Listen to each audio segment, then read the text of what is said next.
Welcome to Sivakami சமையல். இப்போ நம்ம சிவகாமி சமையலில் ஒரு பிரேக்ஃபாஸ்ட் தான் பார்க்க போகிறோங்க. காலையில் இட்லியும் தக்காளி தண்ணி சட்னியும் செய்ய போகிறேங்க. அது எப்படி செய்யலான்னு வீடியோக்குள்ளே போய் பார்க்கலாம் வாங்க. அதுக்கு தேவையான பொருள் தக்காளி, ஒரு 1/4 கிலோ தக்காளி எடுத்து வச்சுருக்கிறேன். வெங்காயம், தாளிக்கிறதுக்கு வெங்காயம், பச்சை மிளகாய், கருவேப்பிலை. ஈஸியான ஒரு டிஷ்ஷு. இப்போ ஒரு கடாயை அடுப்பில் வச்சு இந்த தக்காளியை நல்லா வேக வைக்கணுங்க. தோல் விரிஞ்சு வர்ற வரைக்கும் வேகணும். நல்லா தோல் பிரிஞ்சு வந்துடுச்சு பாருங்கள். இந்த ஸ்டேஜில் ஆஃப் பண்ணி நல்லா ஆற வச்சு அரைச்சிக்கணுங்க. இப்போ ஆஃப் பண்ணிடுறேங்க. இந்த தோல் எல்லாத்தையும் எடுத்துடணுங்க. எடுத்துட்டு மிக்சியில் போட்டு அரைச்சிடணும். அரைச்ச பிறகு காட்டுறேங்க உங்களுக்கு.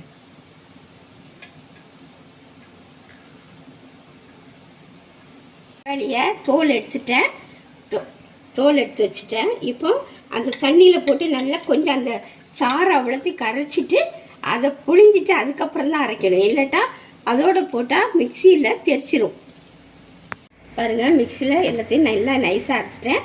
இந்த கரைச்சி வச்ச அந்த தண்ணி கூட அதையும் ஊற்றிக்கிறேன். இப்போது நம்ம தக்காளி வேக வச்ச தண்ணியும் அதில் ஊற்றிடலாம். இப்போ அதுக்கு தேவையான மிளகாத்தூள் போட்டுக்கலாம், உப்பு போட்டுக்கலாம். பாருங்கள், உப்பும் போட்டுட்டேன். போட்டு கொஞ்சம் அதுக்கு தேவையான மிளகாத்தூள், இது வெறும் மிளகாத்தூள், அதனால் காரம் பார்த்து போட்டுக்கணும். இது 1.5 ஸ்பூன் போட்டுக்கேன். இந்த ஸ்பூனுக்கு 1.5 ஸ்பூன் போட்டிருக்கேன். இந்த இதில் இந்த கேப்பில் இட்லியும் ஊற்றி வச்சுட்டேங்க. எண்ணெய் ஊற்றிக்கோங்க. எண்ணெய் காயட்டும்.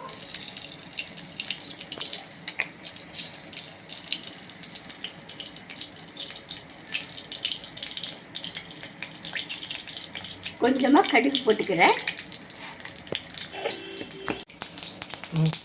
இப்போ கடுகு வெடிச்சிச்சு.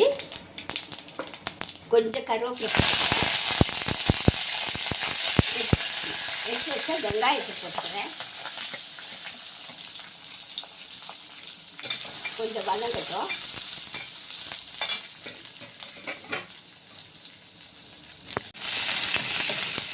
இப்போ எடுத்து வச்ச பச்சை மிளகாவையும் போட்டுக்கிறேன், கீரி போட்டுக்கிறேன். கொஞ்சம் நல்லா வதங்கட்டும்.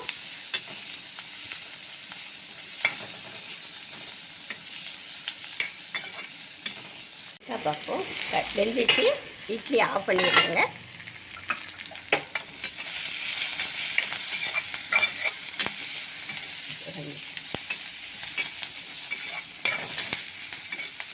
வெங்காயம் கொஞ்சம் இந்த மாதிரி செவக்க வந்த உடனே நம்ம கரைச்சி வச்ச அந்த தக்காளி தண்ணியை எடுத்து ஊற்றிடணும்.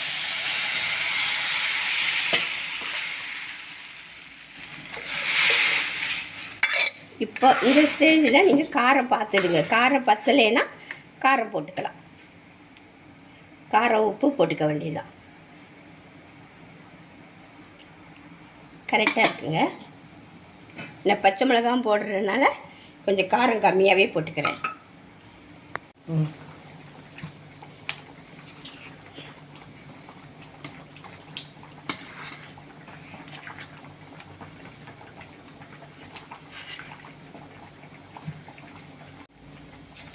பாருங்கள், இந்த இட்லிக்கு மேலே தான் ஊற்றி சாப்பிட்ணும். நிறைய ஊற்றி அப்படியே குழச்சி சாப்பிட்டா அவ்வளோ டேஸ்டியாக இருக்குங்க. இந்த ரெசிபி உங்களுக்கு பிடிச்சிருந்தா சப்ஸ்கிரைப் பண்ணுங்கள், ஷேர் பண்ணுங்கள், கமெண்ட் பண்ணுங்கள், லைக் பண்ணுங்கள். அடுத்த வீடியோட சந்திக்கின்றேன். நன்றி, வணக்கம்.